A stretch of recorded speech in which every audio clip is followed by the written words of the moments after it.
Good evening. हम लोग आज की क्लास स्टार्ट करते हैं। आज की क्लास के बारे में आज हमारी करंट अफेयर्स की क्लास होती है और करंट अफेयर्स की क्लास में हम लोग ज़्यादातर बात करते हैं एक सप्ताह के अपने करंट अफेयर्स के इम्पॉर्टेंट न्यूज़ के बारे में हम लोग बातचीत करते हैं। तो हम आज लोग की क्लास शुरू करते हैं। पहला ही बड़ा महत्वपूर्ण सा प्रश्न क्या है कि इस हफ्ते सरकार ने जो मिनिमम सपोर्ट प्राइस है, मिनिमम सपोर्ट प्राइस में सरकार ने परिवर्तन किया है। अब जब सरकार ने मिनिमम सपोर्ट प्राइस पे परिवर्तन कर दिया तो उससे सरकार को क्या फायदा और क्या नुकसान होगा। तो सबसे पहला जो महत्वपूर्ण अवयव है जो हमको समझने की आवश्यकता है कि मिनिमम सपोर्ट प्राइस क्या होता है। तो जो सरकार ने मिनिमम सपोर्ट प्राइस में, तो पहली ही चीज जो हमारे दिमाग में आनी चाहिए, मिनिमम सपोर्ट प्राइस क्या है। अगर आप इस बात को ध्यान रखें कि हम लोगों ने हमेशा कहा हुआ है कि किस तरह से हम लोग करंट अफेयर्स को समझने का प्रयास करते हैं, तो करंट अफेयर्स को समझने का सबसे सीधा और आसान प्रयास यह है कि हम लोग करंट अफेयर्स को अपने सारे मामलों से जोड़कर देखते हैं। जितने भी मामलात हमारे साथ आते हैं हम सबको करंट अफेयर्स जोड़ते हैं। अब हम जैसे ही एक न्यूज आई कि सरकार ने मिनिमम सपोर्ट प्राइस कुछ फसलों की बढ़ा दी है। अब जब सरकार ने मिनिमम सपोर्ट प्राइस कुछ फसलों की बढ़ा दी है तो उससे फर्क क्या हुआ, उससे सबसे बड़ा फर्क यह हुआ कि जो हमारी मिनिमम सपोर्ट प्राइस के बढ़ जाने से, कुछ फसलों में मिनिमम सपोर्ट प्राइस के बढ़ जाने से किसानों को थोड़ा आराम हो गया। अब मिनिमम सपोर्ट प्राइस कितने फसलों में बनती है, कितनी फसलें हैं जिसमें मिनिमम सपोर्ट प्राइस होती है। अगर मिनिमम सपोर्ट प्राइस देखें तो 23 फसलों में मिनिमम सपोर्ट प्राइस है। वी हैव द 23 कहते हैं क्रॉप्स जिसमें मिनिमम सपोर्ट प्राइस का इशू रहता है। और जो ये मिनिमम सपोर्ट प्राइस है, ये मिनिमम सपोर्ट प्राइस दी क्यों जाती है और मिनिमम सपोर्ट प्राइस को लेके हमारे यहां हंगामा क्यों है। तो तीन महत्वपूर्ण चीजों से हम अपनी बात शुरू करते हैं कि मिनिमम सपोर्ट प्राइस क्या होता है, मिनिमम सपोर्ट प्राइस का पर्पस क्या होता है, मिनिमम सपोर्ट प्राइस सरकार क्यों देती है। तो हम लोग एक दुला से निगाह डालते हैं, समाचार क्या है। समाचार यह है कि सरकार ने, व्हाट इज द न्यूज, अगर हम समाचार देखें तो समाचार यह है कि सरकार ने मिनिमम सपोर्ट प्राइस को बढ़ा दिया है। जो अगर न्यूज को देखें तो न्यूज सिंपल सी ये है कि सरकार ने मिनिमम सपोर्ट प्राइस बढ़ा दी है। अब मिनिमम सपोर्ट प्राइस को बढ़ा देने से फर्क क्या आया है, उसको बढ़ा देने से फर्क क्या आया है कि किसानों को ज्यादा पैसा मिलेगा। मिनिमम सपोर्ट प्राइस किस तरह से डिफाइन होता है, हम एक सवाल समझने की कोशिश करते हैं। पहली बात, मिनिमम सपोर्ट प्राइस क्या है। द फर्स्ट क्वेश्चन विच की इन माई माइंड कि मिनिमम सपोर्ट प्राइस क्या है। आप सवाल को लिखते जाइए। दूसरा, मिनिमम सपोर्ट प्राइस कितने फसलों में दिया जाता है। तीसरा, मिनिमम सपोर्ट प्राइस देने का क्राइटेरिया क्या है, उसका आधारभूत स्तंभ क्या है। चौथा, मिनिमम सपोर्ट प्राइस कितने क्रॉप्स पे हम देते हैं और उन क्रॉप से 23 क्रॉप्स में हम मिनिमम सपोर्ट प्राइस देते हैं। उसमें से एक क्रॉप पर हम फेयर रिम्यूनरेटिव प्राइस देते हैं जिसको हम बोलते हैं एफआरपी। तो अगर हम क्रॉप्स को देखें तो एफआरपी और मिनिमम सपोर्ट प्राइस और एफआरपी दो कॉन्सेप्ट आते हैं। तो अगर आप इस पूरे मामले को समझने की कोशिश करें तो हम समझना क्या चाह रहे हैं, मिनिमम सपोर्ट प्राइस क्या है, एफआरपी क्या है, कितने फसलों पर मिनिमम सपोर्ट प्राइस मिलता है। जो सरकार की 23 फसलें हैं उसमें किस एक फसल पे एफआरपी मिलता है, जो हमारा गन्ना है उस पे एफआरपी मिलता है। और फिर एक महत्वपूर्ण चीज क्या है कि मिनिमम सपोर्ट प्राइस जिन फसलों में मिलता है उनकी स्थिति क्या है। अब आप आइए देखिए, now you see the India map. ये भारत का मैप है, ये इन्होंने भारत का पूरा मैप आपके सामने प्रस्तुत किया है। अब इस भारत के मैप में आप देखने की कोशिश करिए कहां कहां क्या होता है। Top 10 wheat producing states, minimum support price के अगर पूरे संघर्ष को आप देखें तो मिनिमम सपोर्ट प्राइस के पूरे संघर्ष में जो सबसे बड़ी चीज क्या थी, कि जो हमारे गेहूं और चावल के उत्पादक राज्य थे तो गेहूं और चावल के उत्पादक राज्यों में सबसे ज्यादा संघर्ष था। तो एक आपको क्या तैयार करना है, कहां पर सबसे ज्यादा गेहूं उत्पादन होता है, तो top 10 wheat producing state. You need to know this कि कौन से टॉप 10 व्हीट प्रोड्यूसिंग स्टेट हैं। दूसरा, शुगर केन। शुगर केन जानना जरूरी क्यों है, क्योंकि जो शुगर केन है, शुगर केन के साथ खास बात क्या है कि शुगर केन में एमएसपी नहीं है, उसमें क्या है, उसमें एफआरपी है, फेयर रिम्यूनरेटरी प्राइस। तो एफआरपी और एमएसपी दोनों में फर्क होता है। तो सबसे बड़ा इंपॉर्टेंट, अब आइए देखिए टॉप 10 शुगर प्रोड्यूसिंग स्टेट्स। बड़ा आप इंटरेस्टिंग पार्ट इसमें देखेंगे। मैंने एक क्लास पिछली बार लिया था जिसमें बताने की कोशिश की थी, ये आपका शुगर प्रोड्यूसिंग स्टेट है। अगर आप इसको देखें, इस शुगर प्रोड्यूसिंग स्टेट में आप देखिए उत्तर प्रदेश। अगर आप शुगर प्रोड्यूसिंग स्टेट को देखें, अगर आप देखें तो एक मिनट, हाँ, अगर आप इसको देखें उत्तर प्रदेश, महाराष्ट्र, अगर आप बेल्ट वाइज देखें, देखिए एक सवाल कैसे बनता है।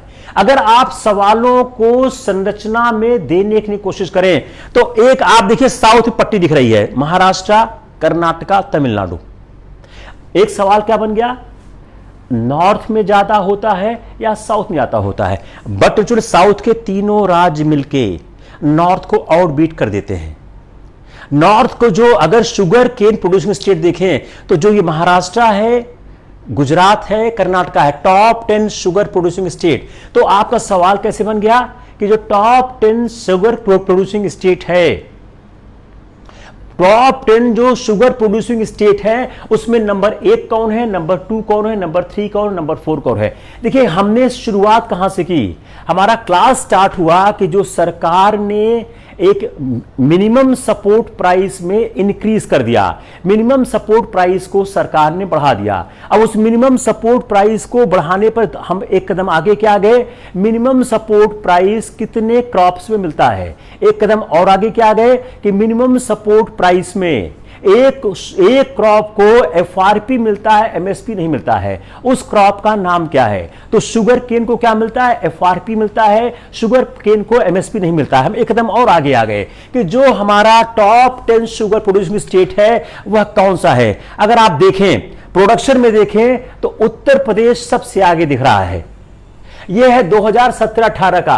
हमने पिछली बार बताया था कि जो हमारा ये महाराष्ट्र है, इसके पास एरिया कम है लेकिन शुगर ज्यादा प्रोड्यूस करता है। नंबर 2 पे क्या है, महाराष्ट्र है। अभी 2 महीने पहले एक समाचार था कि इस फाइनेंशियल ईयर में महाराष्ट्र ने क्रॉस कर लिया है उत्तर प्रदेश को। तो एक इंपॉर्टेंट पार्ट क्या हो गया कि महाराष्ट्र के पास एरिया भी कम है, फिर भी उसने उत्तर प्रदेश को शुगर प्रोड्यूस में क्रॉस कर लिया है। तो उत्तर प्रदेश, महाराष्ट्र, कर्नाटका, तमिलनाडु, यह एक ट्रेडिशनल वे हुआ करता था। तो एक आपने देखा कि हमारा जो हमारा 23 फसलें हैं जिन पे सरकार समर्थन देती है, उसमें एक शुगर केन हो गया। आप इसको जिस तरह से बढ़ाते जाइए, जिस तरह से ये बढ़ता जाएगा, देखिए फिर देखिए sugar cane production in tons 17-18 में आ गया। जितना भी आप इस सवाल को एक्सपेंड करेंगे, आपके सवालों के एक्सपेंशन बढ़ते जाएंगे। It's up to you how you can expand the whole concept. Top 10 sugar producing 2014-15, आपको पिछला याद करने की कोई जरूरत नहीं है, आप सिर्फ याद क्या करोगे, जो करंट ईयर का है। अब हम आते हैं उस समाचार पे जिस समाचार को लेकर हम आपसे बताएं, जो सरकार ने सेंट्रल गवर्नमेंट ने मिनिमम सपोर्ट प्राइस को बढ़ा दिया है। सेंट्रल गवर्नमेंट ने मिनिमम सपोर्ट प्राइस को बढ़ा दिया है। अब मिनिमम सपोर्ट प्राइस को बढ़ा देने के बाद बात क्या हो गया, जब सरकार ने मिनिमम सपोर्ट प्राइस बढ़ा दिया तो उससे एक बड़ा फर्क यह आ गया कि सरकार के सामने, जैसे ही सरकार ने मिनिमम सपोर्ट प्राइस को बढ़ाया, तो मिनिमम सपोर्ट प्राइस को बढ़ाते ही एक बड़ा फर्क क्या आया, एक इन्फ्लेशनरी प्रेशर की बात शुरू हो गई कि जब ये मिनिमम सपोर्ट प्राइस बढ़ेगा तो इन्फ्लेशनरी प्रेशर आएगा या नहीं आएगा। तो मिनिमम सपोर्ट प्राइस का इन्फ्लेशन से क्या रिलेशन है, you see the next question कि इन्फ्लेशन और मिनिमम सपोर्ट प्राइस इनके बीच क्या रिलेशन है। अगला सवाल, नेक्स्ट क्वेश्चन, जो हमारा मिनिमम सपोर्ट प्राइस है वह किस आधार पर बढ़ता है, कैसे मिनिमम सपोर्ट प्राइस बढ़ना शुरू होता है। तो मिनिमम सपोर्ट प्राइस सरकार निर्धारित किस तरह से करती है। आप जितने भी सवालों को दिखाने की कोशिश करेंगे, सारे सवालों का जो आपका सीधा संबंध होगा मिनिमम सपोर्ट प्राइस की संरचना से स्टार्ट हो जाएगा। तो चलिए हम लोग शुरू करते हैं। सरकार ने मिनिमम सपोर्ट प्राइस किस तरह से बढ़ाया है और कितना कितना बढ़ाया हुआ है। तो हम लोग आते हैं उस समाचार पे जिस समाचार से हम लोग जिस समाचार को लेकर हम लोगों ने बात स्टार्ट की थी। एमएसपी। एमएसपी का फॉर्मूला क्या है?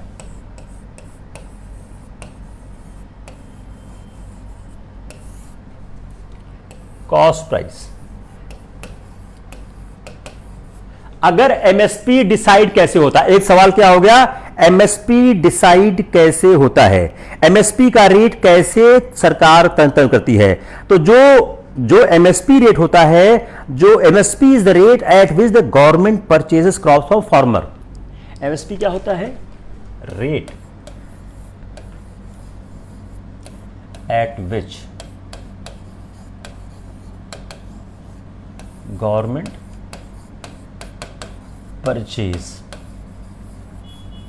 The crop from farmer. MSP क्या हो गया? वह रेट है जिस पे सरकार किसानों से परचेज करती है। और यह बेस कैसे होता है? अब एमएसपी को कैसे कैलकुलेट करते हैं? 1.5 टाइम कॉस्ट ऑफ प्रोडक्शन। पहला क्या होगा? रेट। दूसरा 1.5 time the cost of production.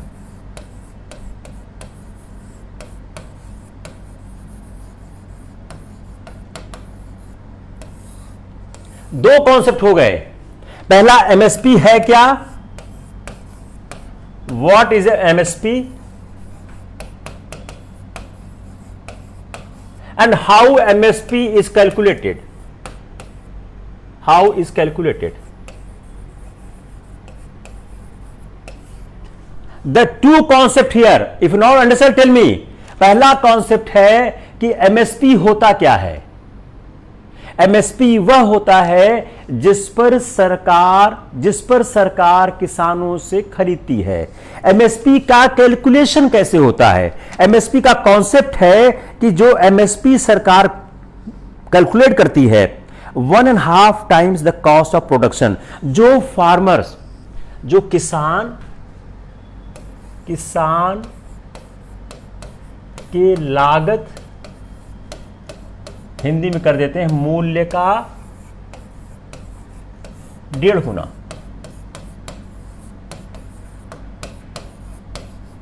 1.5 time production cost. Clear हुआ? तो दो सवाल आपके प्रीलिम्स के हो गए। The two questions of prelims you have, what is MSP and how it is being calculated. तो आपका प्री का सवाल क्या हो गया? एमएसपी के बारे में क्या सत्य है? एमएसपी के बारे में क्या सत्य है? What is true for MSP? ए, यह किसानों के द्वारा, यह किसानों से खरीद मूल्य है, यह सरकार की किसानों से खरीद मूल्य है। बी, यह सरकार की पीडीएस को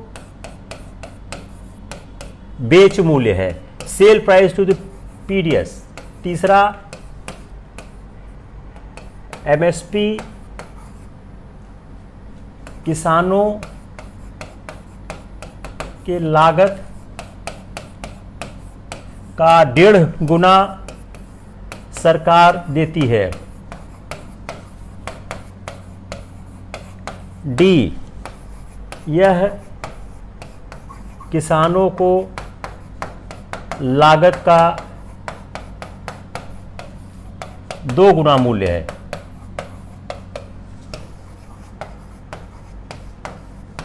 बताइए, these are the 4 options.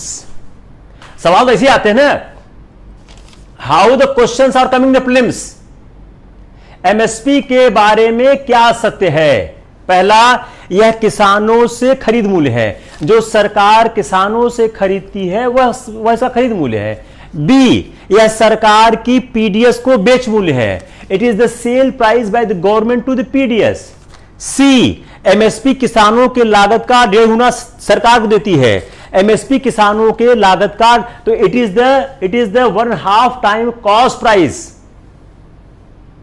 Price to the farmers. D, यह किसानों के लागत का 2 गुना मूल्य है, it is the 2 times of the cost price of the farmers. जो लोग सी और जो लोग सिर्फ एक पे आंसर कर रहे हैं, वो लोग लेक्चर ही नहीं सुन रहे हैं। जो लोग सिर्फ एक पे आंसर कर रहे हैं, इट इज राइट, ये रॉन्ग है, ये रॉन्ग है।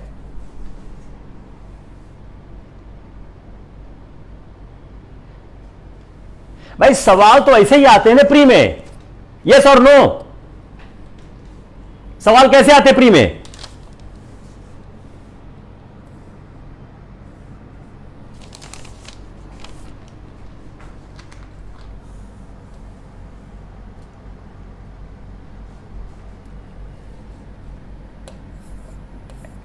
एमएसपी के बारे में क्या सत्य है? What is true for the MSP? ए, 23 फसलों को दिया जाता है। बी, 22 फसल को दिया जाता है और एक को एफआरपी दिया जाता है। सी, यह किसी को नहीं दिया जाता।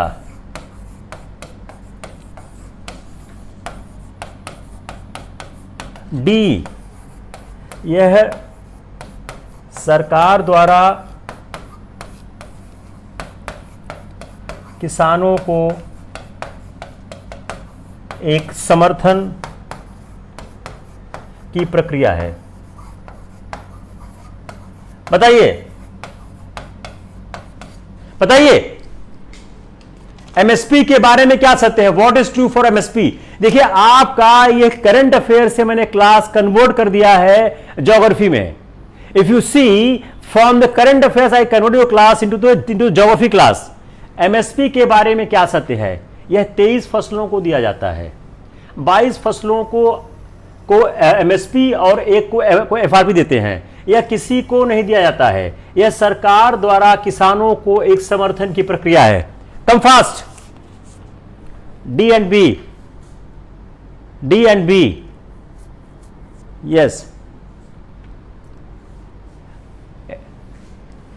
विप्लेश Kumar, A B and D.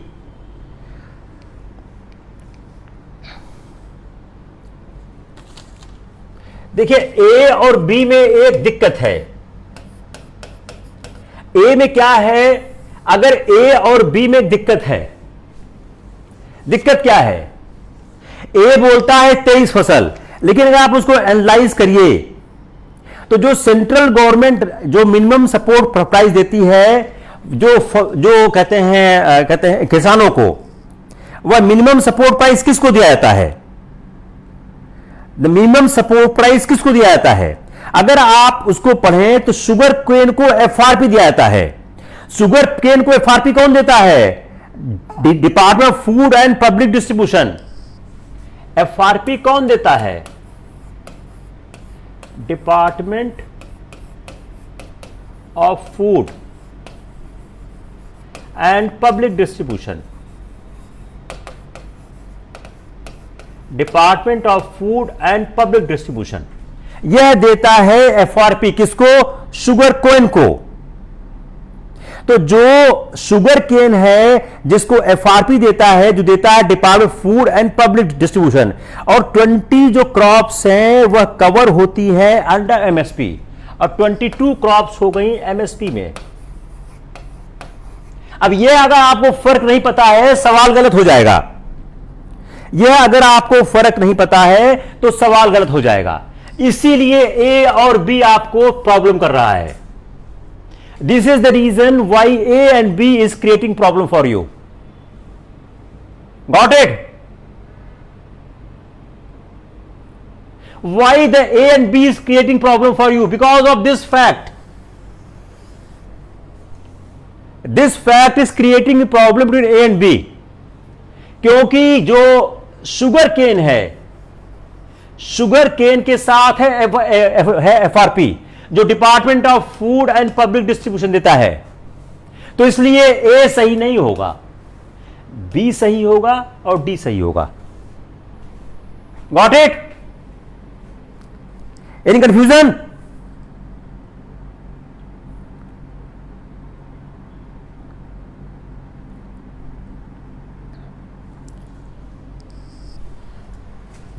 Highest MSP किस क्रॉप का है? भाई आप लोग अगर प्रीलिम्स का पेपर देखो, ऐसे ही आता है सवाल। अब देखिए, जो उन्होंने एमएसपी डिक्लेयर किया, जो प्राइस एमएसपी डिक्लेयर किया उन्होंने, वो जो डिक्लेयर किया, इस बार सबसे ज्यादा एमएसपी आ गया है रागी का 21-22 में, सॉरी तूर दाल का 6300, तूर दाल 6300, उड़द 6300 पर कुंटल, सनफ्लावर 6015, और अगर आप देखें तो पैडी का है 1940। तो अगर आप एमएसपी को देखें, जो उन्होंने एमएसपी का रेट डिक्लेयर किया है, ये पर quintal analysis in this way of the newspaper. तो जो प्राइस ऑफ डिक्लेयर हुआ है, उस डिक्लेयर प्राइस में जो एमएसपी है 21-22 का। अब इस एमएसपी के साथ एक चीज और क्या है, सबसे ज्यादा इंक्रीज किसमें हुआ है? सबसे ज्यादा इंक्रीज हुआ है तूर दाल में। अगर आप देखें जो एमएसपी का इंक्रीज किया, तो एमएसपी जो इंक्रीज किया गया है, एमएसपी फॉर उड़द दाल और तूर दाल, ये 60% रिटर्न प्राप्त कर रहा है। उड़द दाल और तूर दाल 60% रिटर्न प्राप्त कर रहा है। ये 60% रिटर्न को प्राप्त कर रहा है। और जो बाकी क्रॉप्स का है, उसका एमएसपी का रेट आप देखिए क्या है। सारी चीज अगर मैं लिखने लगूंगा तो एक टॉपिक में ही सारा क्लास हो जाएगा। तो सबसे ज्यादा इंपॉर्टेंट क्या है कि आप लोग इसको समझ लीजिए और फिर इसी तरह से एनालाइज करने की कोशिश करिए।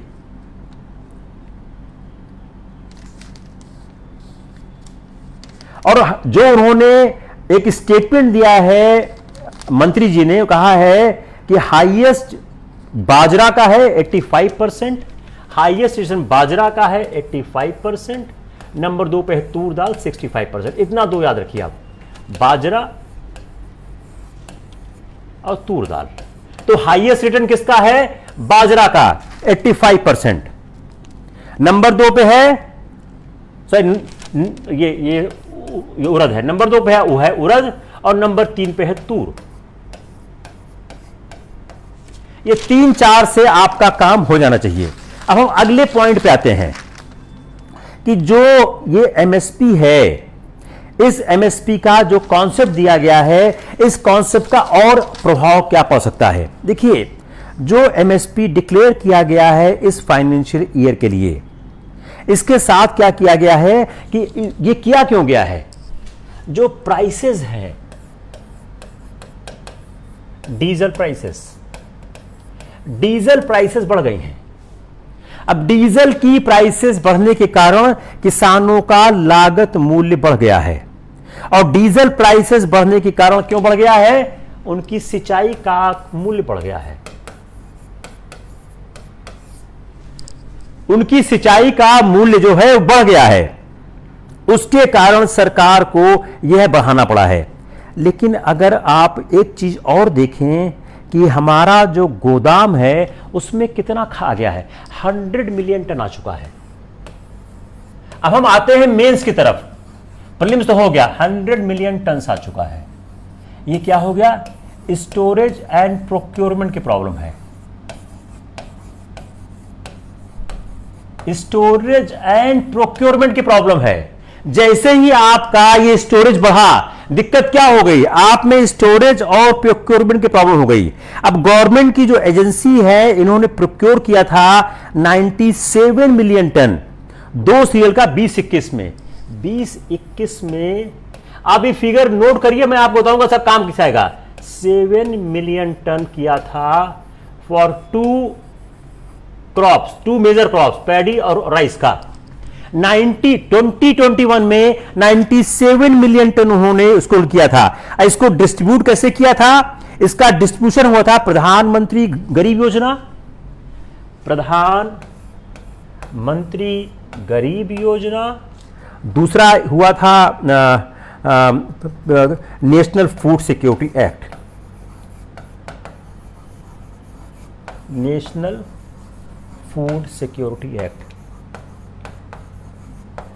अब दो आपस में जुड़े हुए हैं, प्रधानमंत्री गरीब कल्याण योजना और नेशनल फूड सिक्योरिटी एक्ट। जो खाद्यान्न इकट्ठा किया जाता है, उस खाद्यान्न को डिस्ट्रीब्यूशन किया जाता है अंडर प्रधानमंत्री गरीब कल्याण योजना और over and above existing national food security entitlement.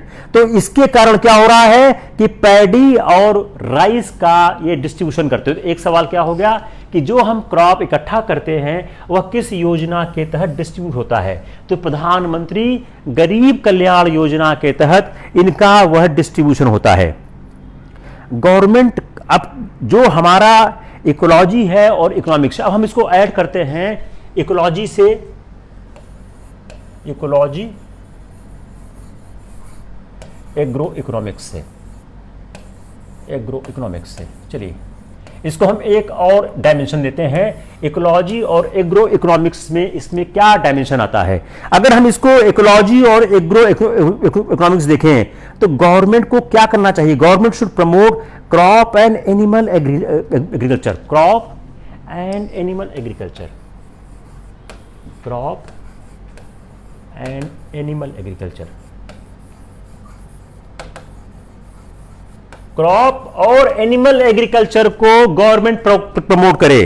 तो क्रॉप और एनिमल एग्रीकल्चर को प्रमोट करने से, तो government should be promoting crop and animal agriculture that also leads to the consumption of food rich in protein, vitamin, mineral, dietary. तो क्या होगा, protein, vitamin और फाइबर, यह तीनों ऐड होगा। तो सरकार को क्रॉप और एनिमल एग्रीकल्चर को प्रमोट करना चाहिए। उससे क्या हो, प्रोटीन होगा, मिनरल होगा, डाइटरी फाइबर होगा। इससे क्या होता है, जो आप राइस और पैडी करते हो, इससे क्या होता है, सिर्फ कैलोरी आती है। तो अब कंपेयर करो कैलोरी एंड दिस। अब आपका एक जवाब क्या हो गया। अगर आपको एक आंसर लिखना हो, अगर आपको एक आंसर लिखना हो कि हमारे इस सिस्टम में सुधार क्या किया जाना चाहिए, आप क्या बोलो, क्रॉप और एनिमल एग्रीकल्चर को प्रमोट करना चाहिए। उससे क्या फायदा होगा, जो हम चावल और गेहूं को सिर्फ प्रमोट करते हैं, उससे सिर्फ हम कैलोरी वैल्यू को ऐड करते हैं, सिर्फ कैलोरी मूल्य को प्रमोट करते हैं।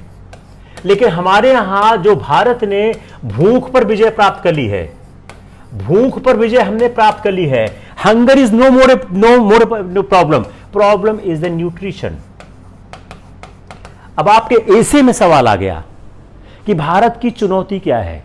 तो भारत की चुनौती क्या है, भारत ने भूख पर विजय प्राप्त कर ली है लेकिन न्यूट्रिशन पर विजय नहीं प्राप्त की है। न्यूट्रिशन पर विजय प्राप्त करने का रास्ता क्या है, हम इसको चेंज करें, अपने प्रोक्योरमेंट सिस्टम को, अपने सिस्टम को चेंज करें, हम इसको कन्वर्ट करें। जो हम एक पूरा मिनिमम सपोर्ट प्राइस देते हैं, मिनिमम सपोर्ट प्राइस में हम ट्रेडिशनली हम ट्रेडिशनली जो सप्लीमेंट खाद्यान्न है, हम ऐसे खाद्यान्न की तरफ बढ़े जिसमें कि हमको प्रोटीन और हमको क्या कहते हैं फाइबर, विटामिन तीनों प्राप्त हो। तो one of the main issue कि in place of just against the calorie and sugar, हमारा जो राइस शुगर है, राइस और फिर क्या कैलोरी देता है और शुगर देता है।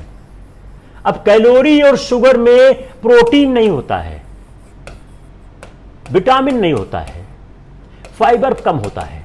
तो हम ऐसे फसलों की तरफ बढ़ें जिसमें प्रोटीन हो, विटामिन। इसलिए क्या है, एनिमल एग्रीकल्चर, क्रॉप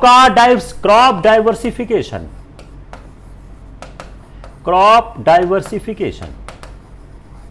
अगर ये आप नहीं करेंगे तो आप एक जो हमारा न्यूट्रिशन का प्रॉब्लम है उसको हैंडल नहीं कर पाएंगे। तो हमको क्या करना चाहिए, हमारी जो एमएसपी है तो हमको करना क्या चाहिए, must be combined with higher MSP for pulses, oil seed and millets. हम क्या करें, पल्सेस,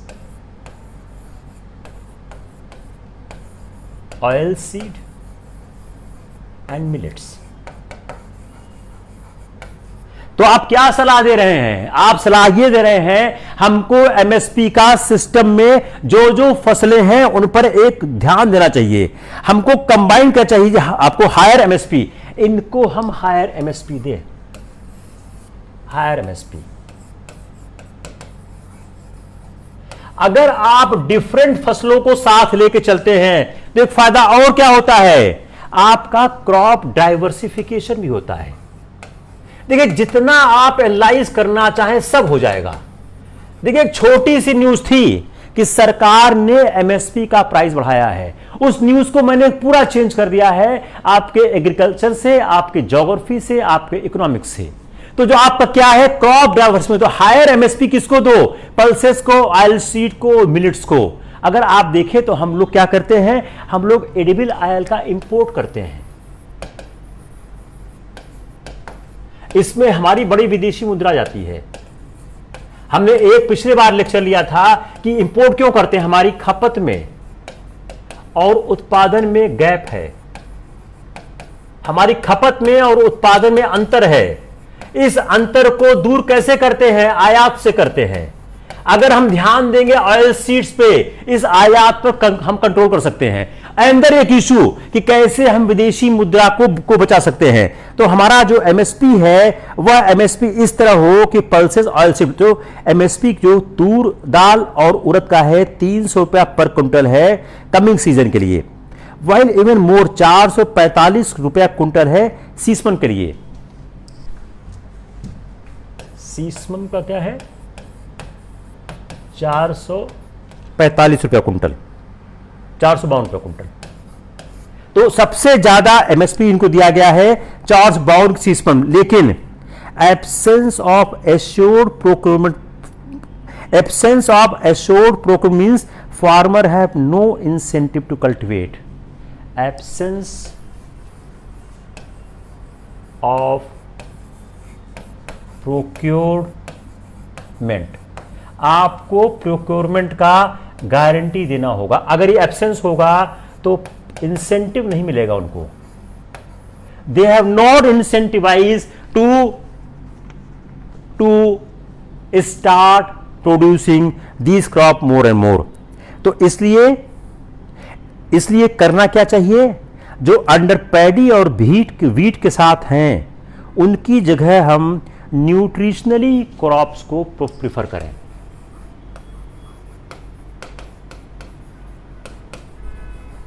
क्लियर हुआ? Anyone has any confusion? Yes और no?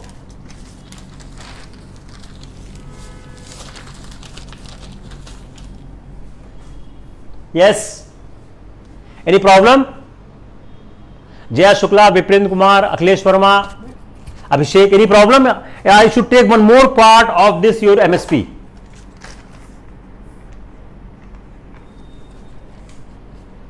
Clear? Very good, very good, very good. देखिए हम लोग देखते हैं फूड मैथ्स, हम मेंस का कर लेते हैं फूड मैथ्स। देखिए आपके एक पेपर में यही न्यूज थी, उसी न्यूज को मैं एक्सपेंड कर रहा हूं। आपके पेपर में एक न्यूज थी कि सरकार ने एमएसपी बढ़ा दिया, उस एमएसपी को हम एक्सपेंड करें। अब फूड मैथ्स क्या है कि अगर हम सीरियल प्रोडक्शन को देखें 17-18 में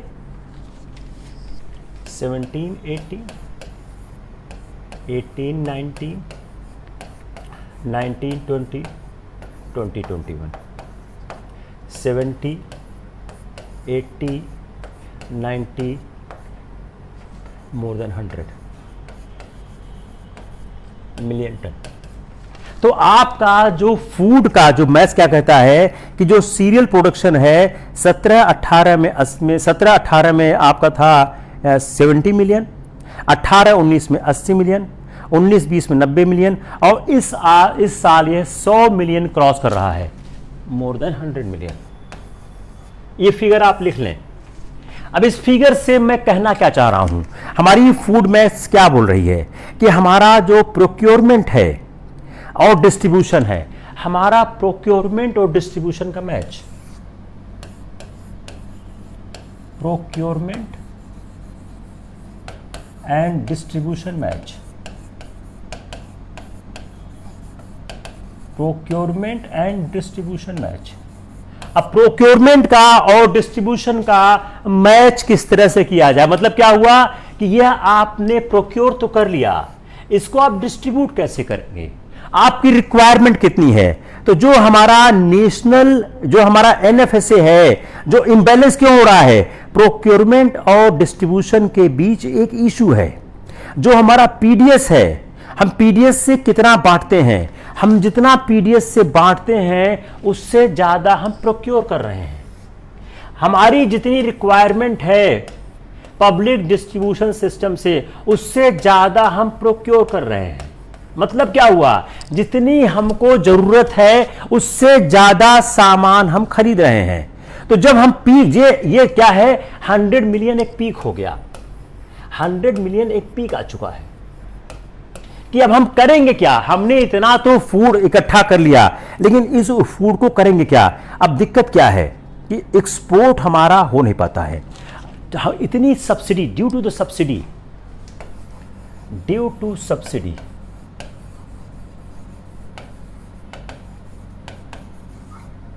it is not conducive for export.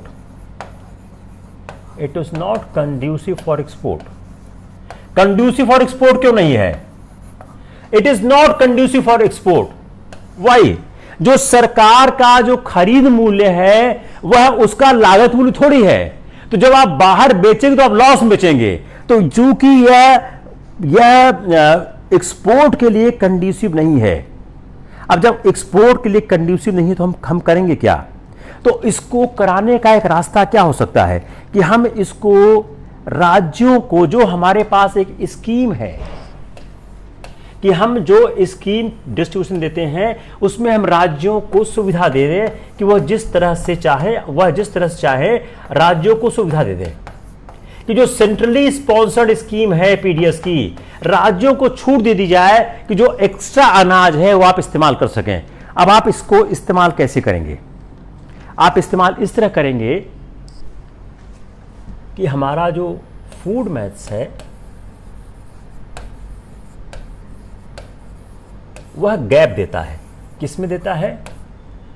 Procurement में और डिस्ट्रीब्यूशन में।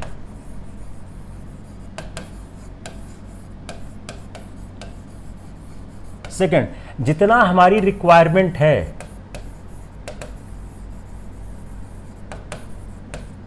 उससे ज्यादा हम इकट्ठा कर लेते हैं। चौथा, हमारा यह निर्यात के लिए ठीक नहीं है। क्यों? क्योंकि यह सब्सिडी है। चौथा, जो इसकी सीपीआई है, जो सेंट्रल प्राइस, जो इसका सेंट्रल प्राइस है वह 2017 के बाद से रिवाइज ही नहीं हुआ है, 2015 के बाद से वो रिवाइज नहीं हुआ है। इसलिए जो हमारे पास एक्सेस आता है उसको हम क्या करें? एक्सेस को हम राज्यों को दे सकते हैं कि राज्य अपनी आवश्यकता अनुसार उसका इस्तेमाल कर लें।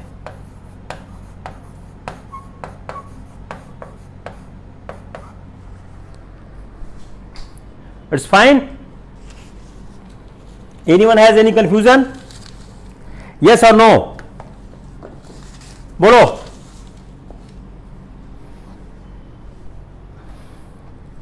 बोलिए, जल्दी बोलिए, fast.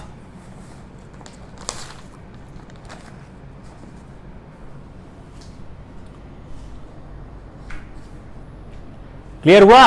Very good. Anjali Singh clear, Viplav Singh clear.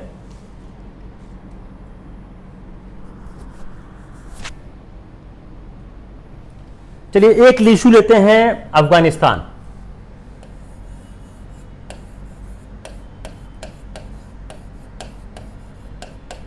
अब आपको सब पता है कि 23 सितंबर को अफगानिस्तान से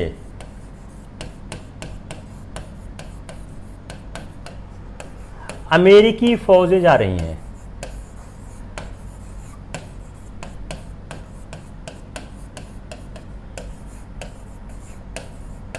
ठीक है.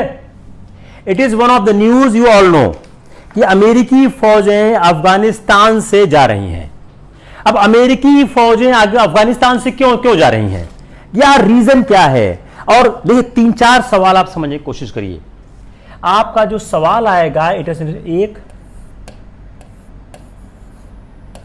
What is problem in Afghanistan.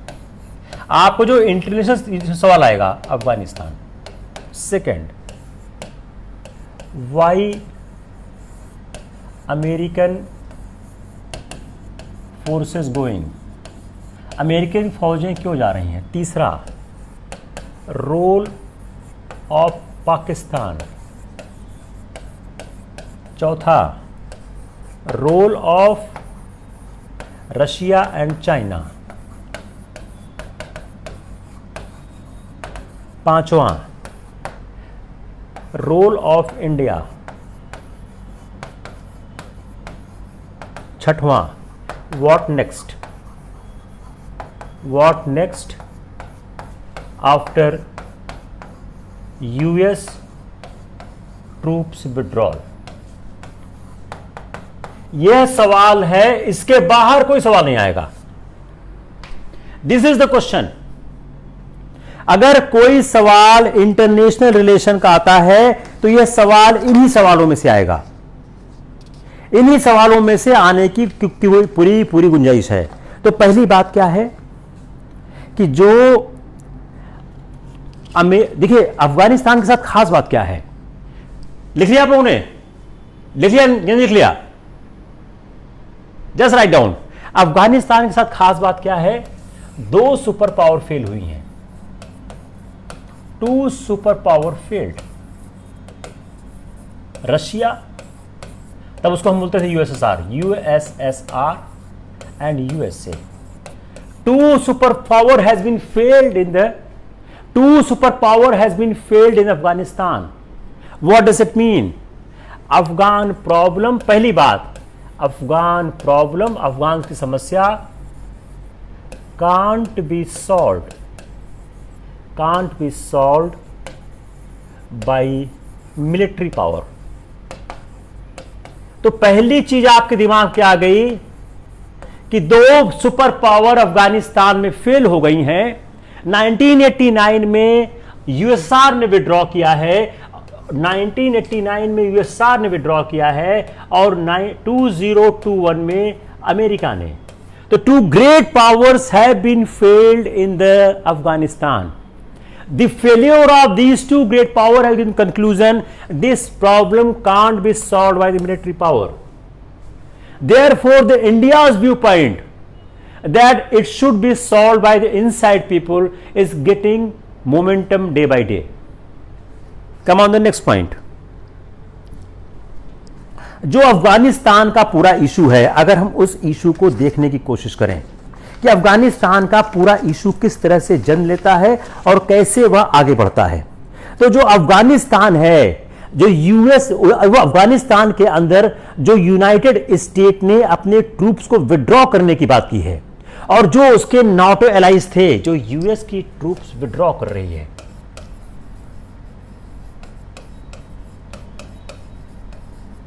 जो तालिबान चाह रहे थे और अमेरिका तालिबान से लड़ न सका।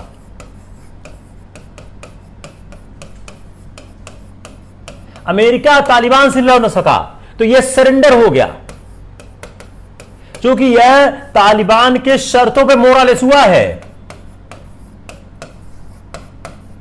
तालिबान के शर्तों पर मोर और लेस ये समझौता हुआ है। तो जो अमेरिका की जो ट्रूप्स हैं उनके विड्रॉल में मोर और लेस तालिबान के शर्तों पर ही हुआ है। तो इसलिए जो भी कुछ हुआ है, अगर हम इस अफगानिस्तान के पूरे मामले को देखें तो इस मामले ने एक जियोपॉलिटिकल इशू खड़ा कर दिया है। जो एग्जिट है यूएस एंड नाटो फोर्सेस का 2 डिकेड्स के बाद हुआ है, इसने यह बात अंडरलाइन कर दी है, end of the unipolar moment in international affairs. End of A unipolar moment, end of unipolar moment. जो अफगानिस्तान से इनका बाहर जाना हुआ, यह बहुत बड़ी बात कह रहा है। और यूएस रिमेन्स द मोस्ट, जो यूएस की अपनी सिग्निफिकेंट पावर थी वो काफी कमजोर हुई है। और उन्होंने वाशिंगटन ने प्रॉमिस किया है कि it will continue to support the Kabul, continue to support the Kabul.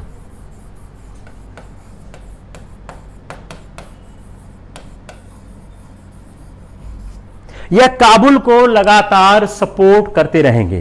तो जो अफगानिस्तान में यूएस फोर्सेस के जाने के बाद सबसे बड़ा नुकसान किसको हो रहा? पाकिस्तान को। Pakistan major loser Pakistan. क्यों? पाकिस्तान अभी तक अमेरिका से जो चाहता था वो करा सकता था। क्यों? क्योंकि अमेरिका पाकिस्तान पर आश्रित था। इस महाद्वीप में जो उसकी फोर्सेस चूंकि अफगानिस्तान में थी, अफगानिस्तान में फोर्सेस होने के कारण अमेरिका पाकिस्तान पर आश्रित था यहां के लॉजिस्टिक सपोर्ट्स के लिए। इसलिए अमेरिका को पाकिस्तान ब्लैकमेल भी कर सकता था। लेकिन यूएस फोर्सेस विड्रॉ हो जाने के बाद अमेरिका की वह निर्भरता नहीं रह गई। तो पहली बात क्या हो गई? Pakistan is the major loser of this whole issue. तो जो पाकिस्तान के पास एक बार्गेनिंग पावर थी, वह बार्गेनिंग पावर चली गई। और तालिबान क्या है? तालिबान क्या है? Creation of Pakistan.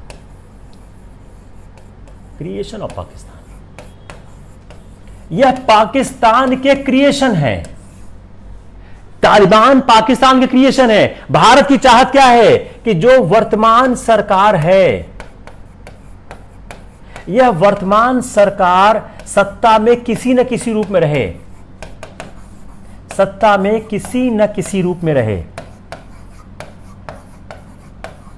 क्यों रहे? क्योंकि वर्तमान सरकार से पाकिस्तान का अच्छा ताल्लुकात है।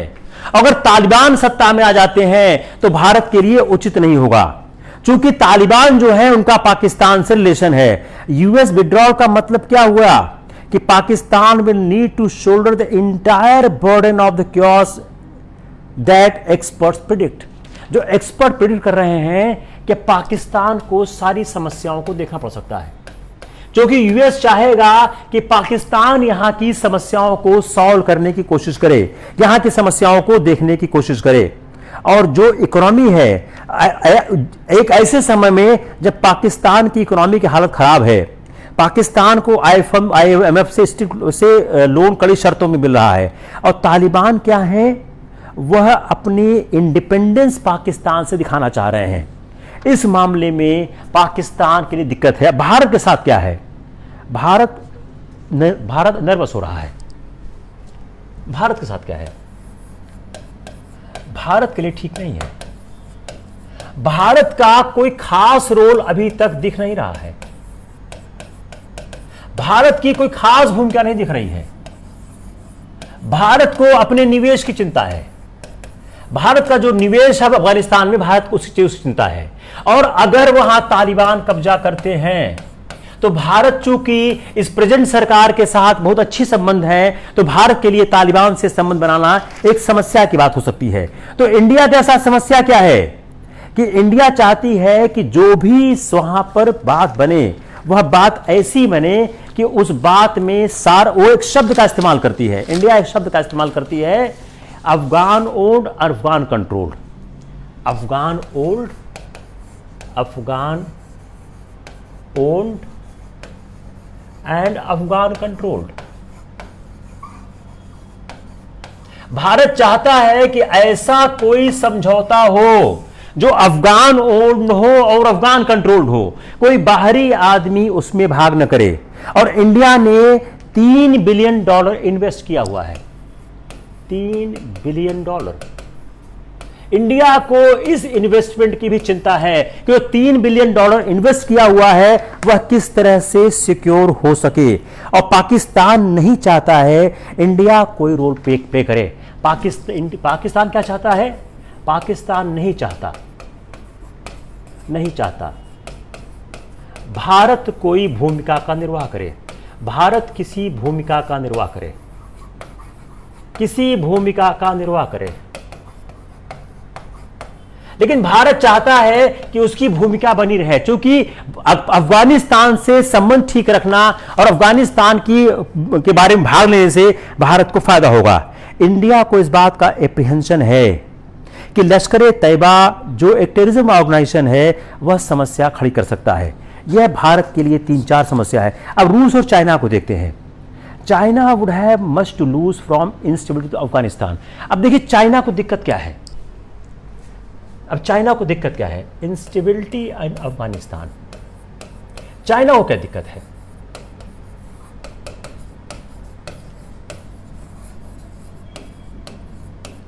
What is problem to China? And why China wanted peace? दो महत्वपूर्ण सवाल है। Why China wanted peace? China समझौता क्यों, शांति क्यों चाहता है? क्योंकि आतंकवादी घटनाओं का प्रभाव चाइना में पड़ सकता है। आतंकवादी घटनाओं का प्रभाव चाइना में पड़ सकता है। और जो चाइना पाकिस्तान इकोनॉमिक कॉरिडोर है उस पर इंपैक्ट आ सकता है। जो उनका चाइना पाकिस्तान इकोनॉमिक कॉरिडोर है CPEC, उस पर असर आ सकता है। उसको लेकर भी चाइना चिंतित है।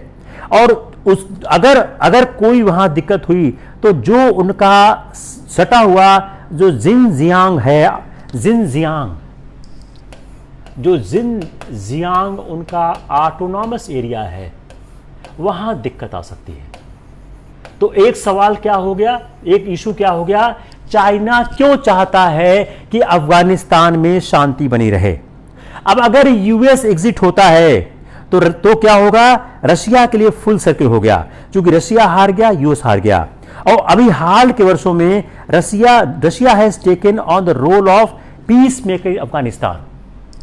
रशिया जो है बन रहा है, पीस मेकर रोल चाह रहा है।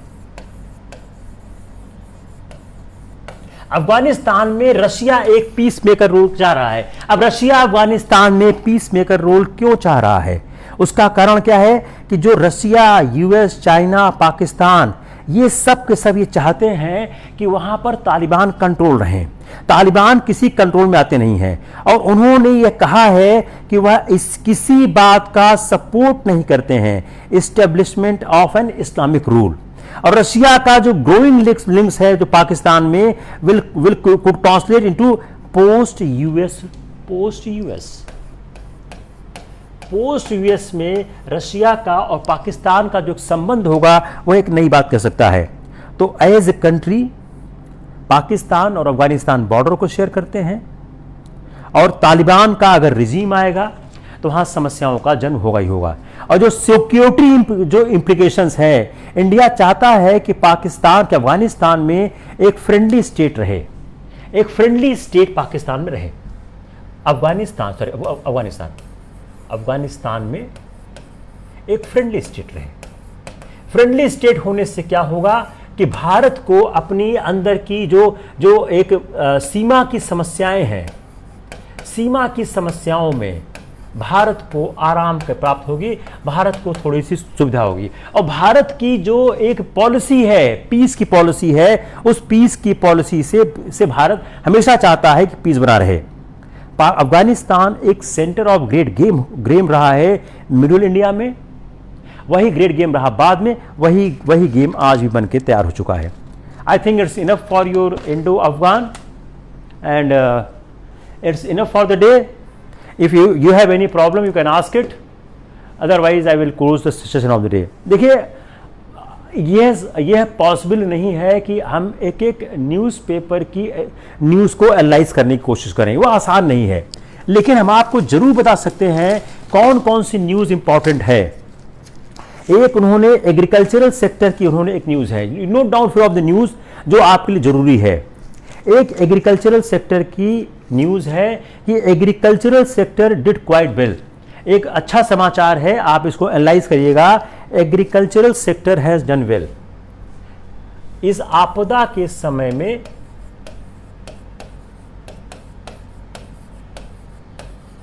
एग्रीकल्चर सेक्टर ने अच्छा किया है। क्यों किया है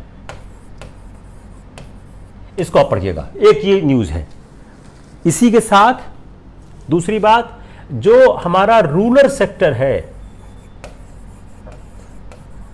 क्या ये सारे सवाल मेंस में आ सकते हैं। क्या हमारी अर्थव्यवस्था का उद्धारक हो सकता है, सेवियर हो सकता है?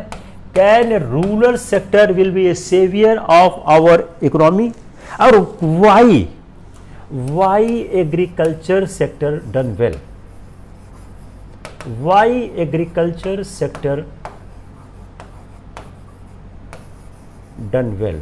एग्रीकल्चर सेक्टर ने अच्छा किया क्यों है, उसका रीजन क्या है? जो एक एग्रीकल्चर सेक्टर की दो प्रॉब्लम है, demand side, supply side. Demand side, supply side, दोनों तरह की प्रॉब्लमों, दोनों तरह के इश्यूज में क्या प्रॉब्लम है और क्या नुकसान है, यह समझने की कोशिश करिएगा और आगे क्या होगा। दूसरा इशू क्या है, बड़ा इंटरेस्टिंग इशू है। जिन डिस्ट्रिक्ट्स में लिटरेसी ज़्यादा रही है, वहाँ वैक्सीनेशन बेहतर हुआ है। दूसरा पॉइंट, जिन जगहों पर महिलाएं ज़्यादा पढ़ी थीं, where the womens were the more educated और लिटरेट, वहां वैक्सीनेशन ज़्यादा हुआ है। ये दूसरी इंपॉर्टेंट खबर है। ये दो महत्वपूर्ण चीज है कि जिन जगहों पर महिलाएं ज़्यादा पढ़ी थीं वहां पर वैक्सीनेशन ज़्यादा हुआ है। कोविड-1 और कोविड-2, कोविड-1 वर्सेस कोविड-2, इसको आप एनालाइज करिए, दोनों में क्या फर्क है, कोविड-1 और कोविड-2 के बीच क्या फर्क है, दोनों में क्या फर्क है। एक बड़ा इंटरेस्टिंग एस्पेक्ट है कि कूल सॉल्यूशन, इसको थोड़ा करते हैं हम लोग। हमारा जो ये कोविड का इशू है, हम गांवों में इंजेक्शन क्यों नहीं लगा सकते? देखिए अब इसका सवाल कैसे आएगा, हम गांवों में इंजेक्शन क्यों नहीं लगा पा रहे हैं? अब सवाल क्या आएगा, सवाल क्या आएगा? अगर हम इसको देखें तो हमारा सवाल क्या बन रहा है, जो आपके मेंस का सवाल बन क्या रहा है, challenges to combat COVID। हमारा कोविड को लेकर हमारे पास चुनौतियां क्या क्या हैं। मैं बता रहा हूं, मैंने कोई इकोनॉमिक्स की किताब नहीं पढ़ी है, मैंने कोई ज्योग्राफी किताब नहीं पढ़ी है, मैं सिर्फ करंट अफेयर से पढ़ा रहा हूं। I am trying to convince to the all my aspirants the only way to succeed in this examination और the main way to succeed the examination is to control the current affairs. Current affairs does not mean you read the news, no, you go behind the news. अगर आप समाचार के पीछे जाओगे और समाचार के पीछे का दर्शन पकड़ पाओगे तभी आप ये ले पाओगे। इसको देखो कैसे मैं एनालाइज करता हूं, just see कि how I am taking this is not only COVID, I will reach up to the agriculture। हम इसी के सहारे, इसी एक समाचार के सहारे, ये छोटा सा समाचार था, इसी एक समाचार से हम पहुंचेंगे कहां पे, एग्रीकल्चर की तरफ। Just you see it how we are going towards agriculture via the COVID comeback। देखो इशू क्या है कि हमारा जो कोविड है उस कोविड के साथ दिक्कत क्या है, रेफ्रिजरेशन।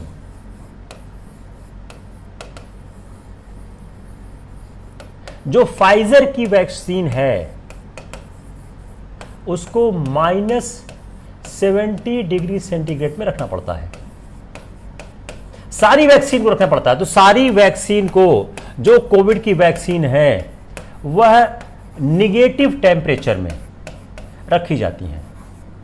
हमारे गांवों में रेफ्रिजरेशन की समस्या नहीं है, हमारे गांवों में रेफ्रिजरेशन की सुविधा नहीं है। तो पहला challenge refrigeration, first challenge is refrigeration कि अगर आप वैक्सीन प्रोक्योर भी कर लो, गांव तो पहुंचाओगे कैसे, you need a refrigeration for that. जब आपने कंज्यूमर सेंटर पे डिलीवर कर दिया, उस कंज्यूमर सेंटर पे डिलीवर करने के बाद आपको 5 से 15 दिन तक रखना पड़ सकता है। उसका मतलब क्या है, इंडिया को अल्ट्रा कोल्ड इंफ्रास्ट्रक्चर बनाना पड़ेगा, अल्ट्रा कोल्ड इंफ्रास्ट्रक्चर। चलिए हम इसको इलाहाबाद के संदर्भ देखते हैं। इलाहाबाद के शहर में आया, अब इसको जाना कहां है, करछना, 12 मेजा। उन दूरियों को नापने के जो ट्रक है, ट्रक को भी आपको शीत बनाना पड़ेगा। You need to make the trucks also the refrigerated. So you are not only needing the refrigeration at the point where the medicine is going to reach, you need the refrigeration on the way. So what is the challenge? Challenge is that you need the two refrigeration at the point where, at the reaching point, and refrigeration at the way, कि जो truck लेके जा रही है वह truck भी refrigeration की सुविधा रखे। These are the two important challenges for the Covid vaccine. अगर आप नहीं करेंगे तो ये हो नहीं पाएगा। कोल्ड चेन्स, जो हमारा रूरल इलेक्ट्रिफिकेशन है,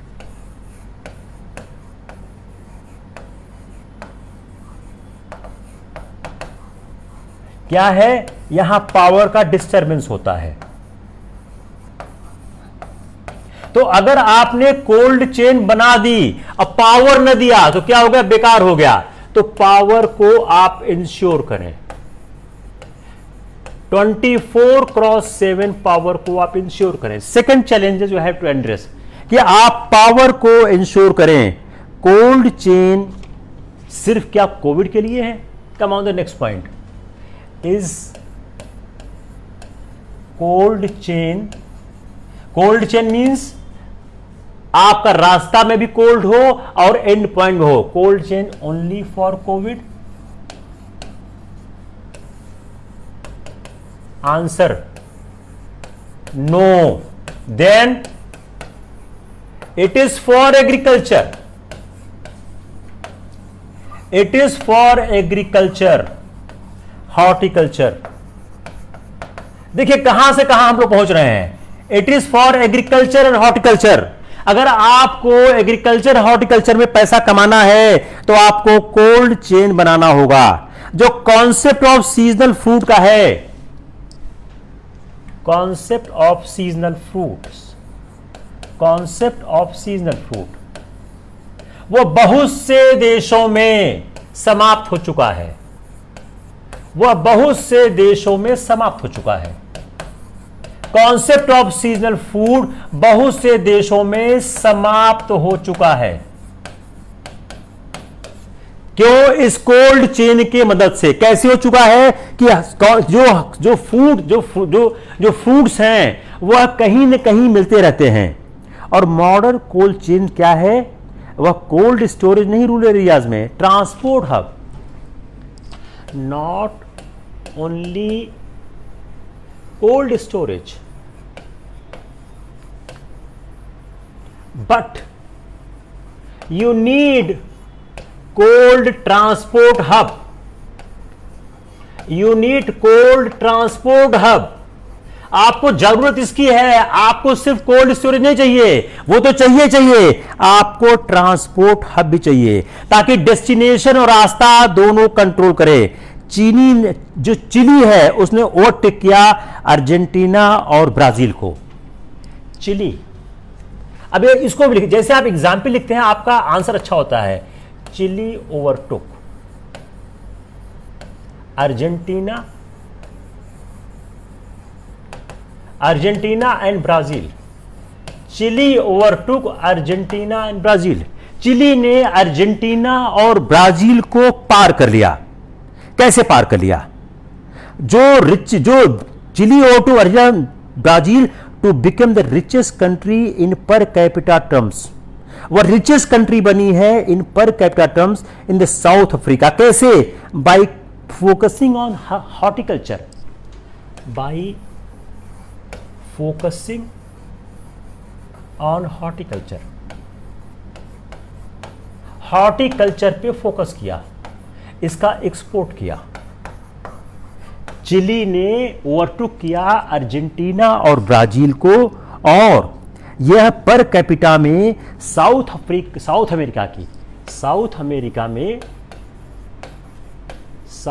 अमेरिका में पर कैपिटा इनकम में आगे, सबसे आगे आ गई। कैसे? By focusing on horticulture and export. Horticulture में इसने आपको फोकस किया और उसके एक्सपोर्ट में इसने काम किया। वो कैसे किया? बाय डेवलपिंग, विकास करके। किसका? Cold chains.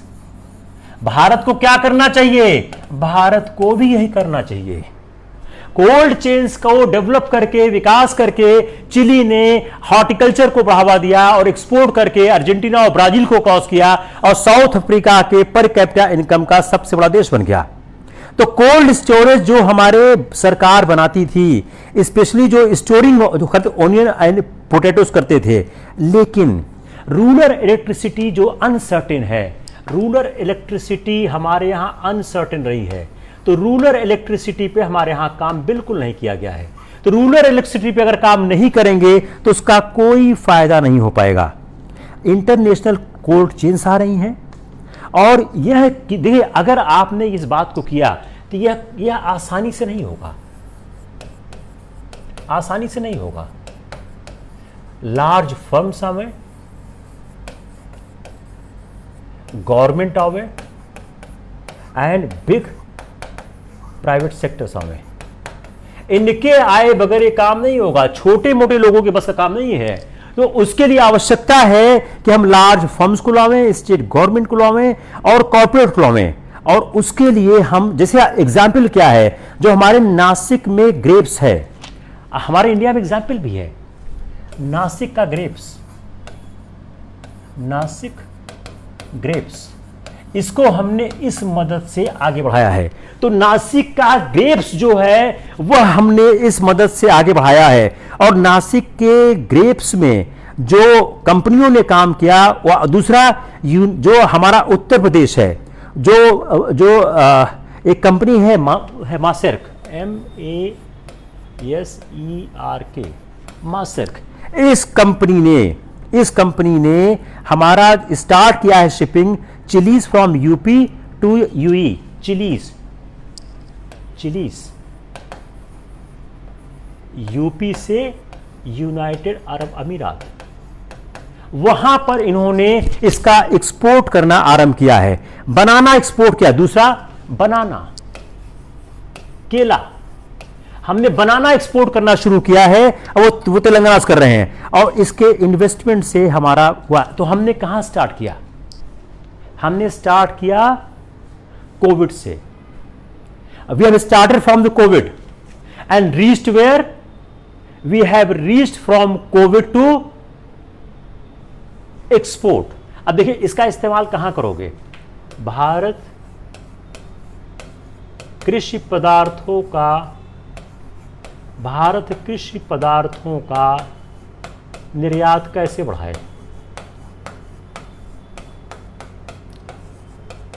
हमने आपको पढ़ाया कोविड और कोविड से यह मामला निकालने की कोशिश हमने की।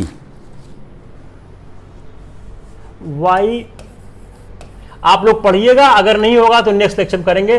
वाई एडिबल ऑयल कॉस्टली है? पता नहीं लास्ट टाइम किया था नहीं किया था हमने। I think it's enough. कितना करें?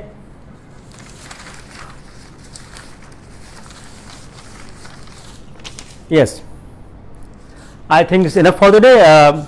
क्योंकि क्लास इतनी ज़्यादा इंटेंस है, इससे ज़्यादा आप लोगों के लिए बस का है नहीं और 1 घंटे से ज़्यादा की क्लास का मैं फेवर में ज़्यादा रहता नहीं हूँ, लेकिन अक्सर क्लास बढ़ जाया करती है। किसी कोई प्रॉब्लम है? Yes yes yes, Veena Singh, वो belt and road initiative China, जब हम आपकी चाइना की फॉरेन पॉलिसी करेंगे, इंडिया चाइना की फॉरेन पॉलिसी, तो उसमें आएगा यस, ये तो करना ही है। देखिए क्या है, अगर आप ठीक से तैयार करें करंट अफेयर्स, पूरा इंटरनेशनल रिलेशन हो जाता है, पूरा आपका इकोनॉमिक्स का बड़ा पार्ट हो जाता है और सफिशिएंट ज्योग्राफी हो जाता है। अगर आप देखने की कोशिश करें, मैंने आपको पढ़ाते समय मेनली कंसंट्रेट किया है न्यूज आइटम पे, मेनली हमने किया था। तो अगर हम उसको करने की कोशिश करें तो आसानी से हो सकता है। एक जो हम लोग प्रयास कर रहे हैं, उस प्रयास में आप लोग भी भागीदार हों। मैं आपसे चाहूंगा कि आप लोग जो लड़के पढ़ना चाहते हैं, आईएएस बनना चाहते हैं, लड़के लड़कियां, उनको आप लेके आवें। मैं आपसे फिर सलाह दूंगा, आप लोग किसी कोचिंग में जाएंगे, होना होगा तो भी नहीं होगा।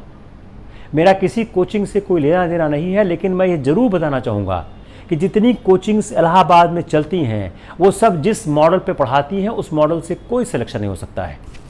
ये बात मैं बार बार रिपीट करता हूँ ताकि आप लोग बिना मतलब किसी कोचिंग में जाकर ट्रैप न हो जाइए। टेक केयर, टुमारो कल संडे है। देखिए 2 क्लास एक दिन में लेना आसान नहीं होता, इट्स वेरी टफ जॉब। तो आपका कल 2 क्लास है, एक है मॉडर्न इंडिया का है, एक है पॉलिटी का। पॉलिटी में मैं शायद सेक्शन 23, 24 के बाद मैं स्टार्ट कर दूंगा आपका 25 to 30, बहुत इंपॉर्टेंट है। मॉडर्न इंडिया में I will start the rise of nationalism post 1857। देखिए अगर हम थोड़ा सा बात करते हैं अपने कल के जो मॉडर्न इंडिया की क्लास है, मॉडर्न इंडिया की क्लास में एक इम्पॉर्टेंट पॉइंट क्या है कि जो हमारा 1885 आता है, 1885,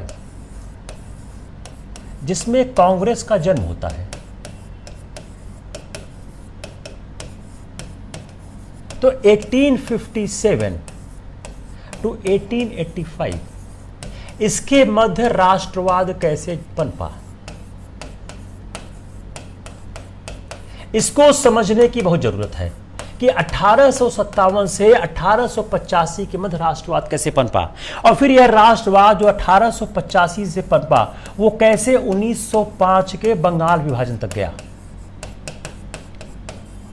राष्ट्रवाद, अब इसमें अगर हम इसको भी अगर बांटें तो एक राष्ट्रवाद चलता है 1885 से 1892 तक, दूसरा चलता है 1892 से 1905 तक। इसमें भी हम लोग 2 ढंग में पढ़ के देख सकते हैं। तो कल हम लोग इसको स्टार्ट करने की कोशिश करेंगे। Take care, good day. आप लोग इसको ज़्यादा से ज़्यादा शेयर करें, ज़्यादा से ज़्यादा लोगों को बताएं अपने कमेंट्स भी करें, कोई सवाल हो आप लोग जरूर लिखें, I will try to answer your question. Take care, thank you.